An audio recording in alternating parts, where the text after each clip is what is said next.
Off you go, it's yours. Hi guys, I'm David Brock. I'm a decathlete from Victoria, and today I'm going to be going through the different shoes that are involved in the decathlon. To start off, we've got the sprint shoes. These guys, they're the shoes that I use for all 100 metre, 400 metre and 110 metre hurdles. They're probably, I think I use them for the most events. They're starting to get a little worn at the moment, but they still work pretty well.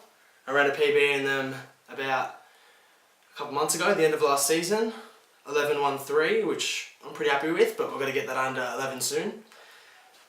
Yeah, they've got a solid plate, so there's not too much bend through the middle of the shoe, and it's got quite a bit of a arch at the bottom of on the plate of the shoe to keep you up on your toes when you're running, so that you can really work that stride pattern.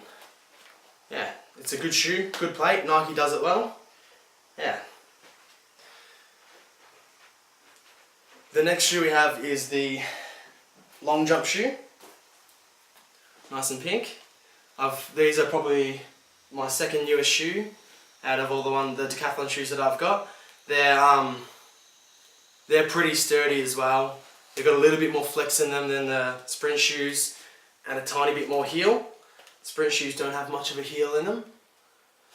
That's because for long jump there's a lot more force going through your heel when you're trying to take off. This part of the plate is quite solid as well, because you don't want it to bend too much while you're jumping, because, well, you won't be able to jump as high pretty much. The max spike length for these ones, as opposed to the sprint ones, is 9mm for long jump, and it's 7mm for any circular track, so sprints and hurdles and 400s. Yeah, I also use these shoes for the pole vault, because pole vault you need a nice firm shoe like the sprint shoe, but you need a little bit of a heel, because there's also a big block at the end, because you need to translate that horizontal speed into vertical and more of an angled takeoff in the pole vault to get a lot of height. The next shoe we have is the throwing shoe. Now, as you can see, these ones don't have spikes because you throw on concrete.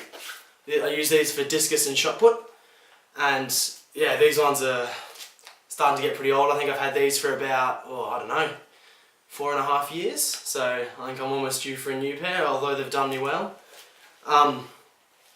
They're flat on the bottom because for discus and shot put as well, you need to really be able to turn your foot on the concrete to be able to get your hips and your shoulders and your body facing the right position to really push out as far as you can, to throw that shot put as far as you can, or to throw that discus, make it fly as far as you can as well.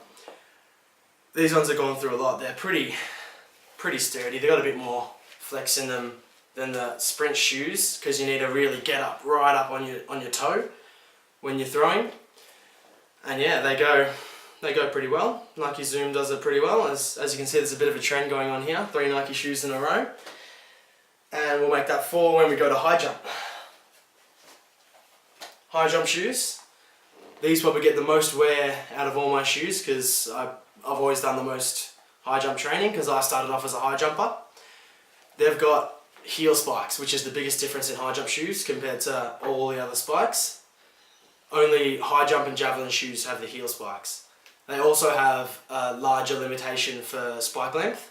There's 9mm at the front is the maximum, and 12mm at the back, so these guys are pretty big. Yeah, these have gone through a fair bit, these ones, as you can see on this side. I always, with my other shoe when I jump, I often stab myself in the foot and take it out. So you see on one shoe there's a lot more wear, and on the other one it's pretty much new. Yeah, you need the spikes on the heel so that when you're running around the curve in the high jump, your heels don't slide along, because high jump's one of the only events that you really need that curve, that sideways movement in. So if you're running in these sprint spikes, once you hit the ground, your heel might slide out like that, and that's no good for your ankles. So these are nice, sturdy, solid shoe with a good plate, so that it really gives you a lot back Gives you a lot back when you put your power into the shoe. And yeah, they make you jump high pretty much. The 400, as I said, you use the sprint spikes for. They work well because for 400 it's still a sprint event. You keep up on your toes, and it helps you hold your form all the way through the 400, which is one of the hardest events to hold your form in because you're pretty damn tired at the end. The next day for the decathlon starts off with 110 hurdles, and that's also sprint spikes. Same thing, keeps you up nice on your toes, so you're up and you're tall ready once you get to the hurdle, so you're up nice and tall, so you don't have to jump too high. You can actually hurdle over the hurdle, because you don't actually jump over a hurdle, because that means that you'd be going up. You want to go over, straight across the hurdle, to get over it as fast as you can, to get to the end as fast as you can. The next event is the discus, as I said before. Good shoe, good for rotationals. And after that, pole vault. So these are all my shoes for day one and almost half of day two, and then for more than half of day two. And then after pole vault we have the javelin. Javelin shoe, also heel spikes.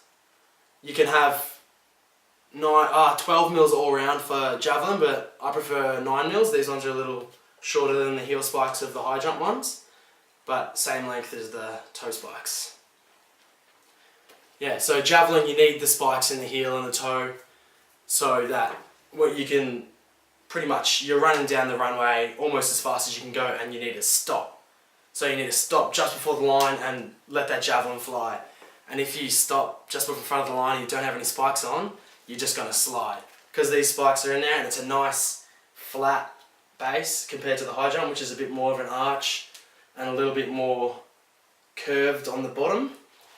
These ones, once you hit the ground, it's much easier to stop. They're nice and solid, and it makes it a lot easier to really let that javelin go. And finally, the last event is the 1500. These are my newest spikes. I bought these, they're less than a month old actually. I've run in them once. I liked them that one time I ran in them. They're a little bit too small for me, but I just have to sacrifice socks. So I just run in these in my bare feet.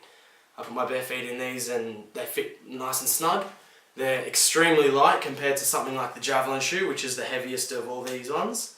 Probably go, in order of weight, it'd go jav, disc and shot put, high jump, long jump, sprints, and then the distance shoe, which is pretty much light as a feather. They've even put a hole in the back of it to sacrifice, to gain a little bit more of that lightness, get rid of a bit of weight. Yeah, these are quite good. They're pretty firm. They've got a bit of a heel because there's a bit of a heel. Some people like to do a bit of a heel strike in the distance races. My 1500, I'm more on my toes the whole race, but it's same pretty much. Yeah, so that's pretty much all of them. The last one, I guess, would be the normal running shoe. So this is the one I do all my warm-up in, and all my warm-ups every event, even my throws a little bit. I try and use these on because you don't want to wear out the tread too much. They're pretty new and they're already starting to get worn out a bit, but that's just the life of a decathlete. So yeah, they're the shoes of a decathlete. There's a lot of them. Just wait.